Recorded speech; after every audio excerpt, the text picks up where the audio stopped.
विरासत निर्माता और लेगेसी फाउंडर आपका दिल खोल के स्वागत करता है। तो आज की ये वीडियो उस इंसान पे है जिसने बिना किसी स्वाद के, बिना किसी संकोच के और बिना किसी संदेह के हमारे लिए काम किया और हमें अपना मान के हमारे लिए जो कुछ किया उनके लिए हम बहुत शुक्रगुजार हैं आपके।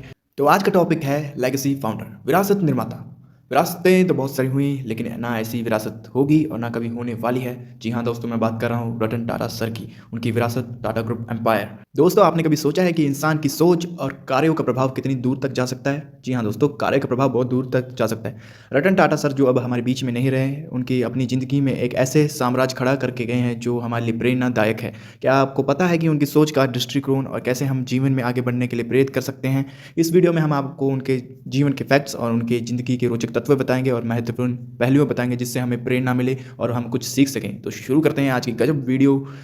रतन टाटा का जीवन परिचय। रतन टाटा का जन्म 28 दिसंबर 1937 को हुआ था। वह एक ऐसे परिवार से आते थे जिसने भारतीय उपयोगों में महत्वपूर्ण भूमिका निभाई। लेकिन क्या आपको पता है, रतन टाटा ने अपने जीवन में कई मुश्किलों का सामना किया। उनके दादा जमशेदजी टाटा के सपने को आगे बढ़ाने के लिए जिम्मा रतन टाटा सर ने अपने सिर पे लिया। तब उन्होंने खुद को साबित करने के लिए संकल्प लिया और कुछ कर गुजरने का जुनून तो उनमें था ही। तो उन्होंने सारी जिम्मेदारी उठाई और बना दी टाटा ग्रुप एम्पायर। रतन टाटा की मानसिकता बाकी लोगों से अलग थी, बाकी लोग से बिल्कुल हटके थी। वो समाज के प्रति अपनी जिम्मेवारी को समझते थे। समाज के प्रति अपनी जिम्मेवारी समझ के उनको पता था अगर हमारा समाज तरक्की करेगा, हमारा इंडिया तरक्की करेगा तो ऑटोमेटिक हमारा बिजनेस भी आगे बढ़ेगा।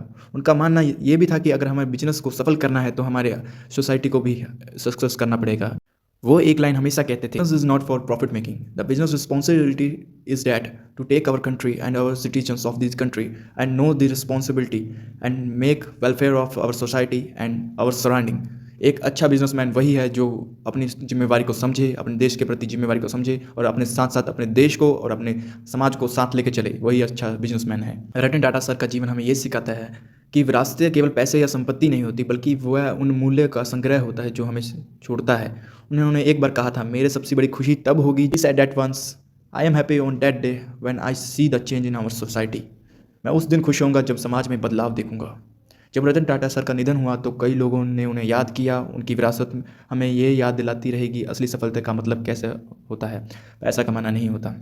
और रतन टाटा सर से हम ये सीख सकते हैं। उन्होंने एक इंटरव्यू जो सिमी अग्रवाल से दिया था, उन्होंने उसमें पूछा था, are you proud to be Indian? उन्होंने कहा yes I am proud to be Indian. इसमें कोई संदेह नहीं है। और कई लोग बोलने में हिचकिचाते हैं कि आई एम फ्रॉम इंडिया, लेकिन वो प्राउड टू बी इंडियन बोलने में कभी नहीं हिचकिचाए। और वह अकेले एकमात्र ऐसे इंसान थे जिसका कोई दुश्मन नहीं, zero haters and loves while millions and billions. और क्या बोले उनके बारे में, उनका सिंपलिसिटी लेवल। जहाँ लोग बर्थडे पे पार्टी करते हैं वो सिंपल सी ड्रेस पहन के सिर्फ एक कप केक से अपना बर्थडे मनाते हैं, वो भी बहुत फोर्सफुली करने के बाद। तो इससे सिंपलिसिटी का लेवल पता लगता है। लोग आईफोन के पीछे भागते हैं, लेकिन उन्होंने बताया what's the matter inside.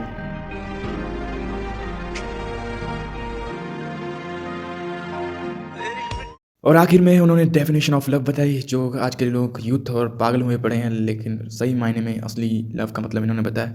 So let's listen the real definition of love, प्यार के सही मायने, बाय Ratan I've been in Tata. love. Oh yeah, How many times? seriously 4 times. Can you tell us anything about that? Well, one was probably the most serious was when I was working in the U.S. And the only reason we didn't get married was I came back to India and she was to follow me, and that was the year of if you like, the Indo-Chinese conflict.